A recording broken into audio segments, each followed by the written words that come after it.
Master minds commerce చదవాలనుకునే 10th inter విద్యార్థుల తొలి ఎంపిక. అందరికీ నమస్తే. Welcome to Sakshi education. This is Ram.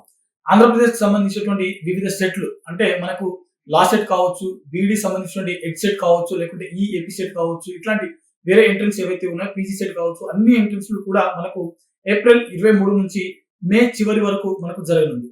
So ఈ వీడియోలో మనం కంప్లీట్ గా ఏ ఎగ్జామ్ ఏ రోజున ఉంది, వాటికి సంబంధించిన కంప్లీట్ డీటెయిల్స్ అనేది తెలుసుకుందాము.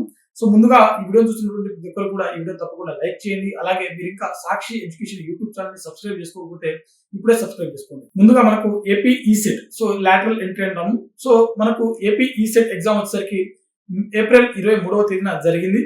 సో ఆ తర్వాత మనకు ఐసెట్ ఎగ్జామ్ వచ్చేసరికి మనకు ఎంబీఏ ఎంసీఏ సంబంధించిన ఎంట్రన్స్ ఎగ్జామ్ అనమాట. సో ఈ ఎగ్జామ్ వచ్చేసరికి మనకు ఏప్రిల్ 28వ తేదీన నిర్వహించడం జరుగుతుంది. ఆ తర్వాత మనకు పీజీ ఈ సెట్, సో ఎంటెక్ కావచ్చు, ఎం ఫార్మసీ సంబంధించిన కోర్సులకు సంబంధించిన ఎంట్రన్స్ ఎగ్జామ్ అనమాట. సో ఈ ఎగ్జామ్ వచ్చేసరికి మనకు ఏప్రిల్ 29, 30 మరియు మే 2వ తేదీన జరుగుతుంది. ఓకేనా. సో ఏప్రిల్ 29, 30 ఆ తర్వాత ఒక రోజు గ్యాప్ ఉంటుంది. ఆ తర్వాత మనకు మే 2వ తేదీన మనకు పీజీ ఈ సెట్ సంబంధించిన ఎగ్జామ్ అనేది నిర్వహించడం జరుగుతుంది. అదే విధంగా లా సెట్, సో ఎవరైతే ఎల్ఎల్బి కావచ్చు, లేకుంటే ఎల్ఎల్ఎం కావచ్చు, ఈ కోర్సులు చేయాలనుకున్నటువంటి అభ్యర్థులు ఎవరైతే ఉంటారో మీరు ఖచ్చితంగా లా సెట్ ఎగ్జామ్ అనేది రాయాల్సి ఉంటుంది. సో ఈ ఎగ్జామ్ వచ్చేసరికి మనకు మే 4వ తేదీన నిర్వహించడం జరుగుతుంది.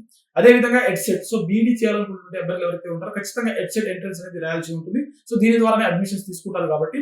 సో అయితే ఈ ఎడ్సెట్ ఎగ్జామ్ వచ్చేసరికి మనకు ఇది కూడా మే 4వ తేదీన నిర్వహించడం జరుగుతుంది. సో ఇక్కడ అభ్యర్థులు గమనించవలసిన విషయం ఏంటంటే మే 4వ తేదీన మనకు లా సెట్ మరియు ఎడ్సెట్ రెండు ఎగ్జామ్స్ కూడా ఉన్నాయి. ఓకేనా. సో ఎంఏ, ఎంకామ్, ఎంఎస్సీ లాంటి కోర్సులు ఏవైతే ఉంటాయో సో వీటికి సంబంధించిన అడ్మిషన్స్ అనేది ఈ పీజీ సెట్ ద్వారా మనకు జరుగుతాయి కాబట్టి ఈ ఎగ్జామ్ అనేది చాలా కీలకమైనటువంటి ఎగ్జామ్. సో ఇవి వచ్చేసరికి మనకు మే 5 నుంచి మనకు మే 11వ తేదీ వరకు జరుగుతాయి. సో మే 5, మే 8, మే 9, మే 10 మరియు మే 11. సో మే 6, 7 తేదీలలో మనకు ఈ పీజీ ఎగ్జామ్స్ అనేది ఉండవు అనమాట. ఓకేనా. సో పీజీ సెట్ ఎగ్జామ్స్ వచ్చేసరికి ఎంఏ, ఎంఎస్సీ, ఎంకామ్ సంబంధించినటువంటి ఎంట్రన్స్ ఎగ్జామ్ అనమాట. ఇవి మనకు మే 5, 8, 9, 10 మరియు 11 ఈ 5 రోజుల పాటు మనకు వీటికి సంబంధించిన ఎగ్జామ్స్ అనేది జరుగుతాయి.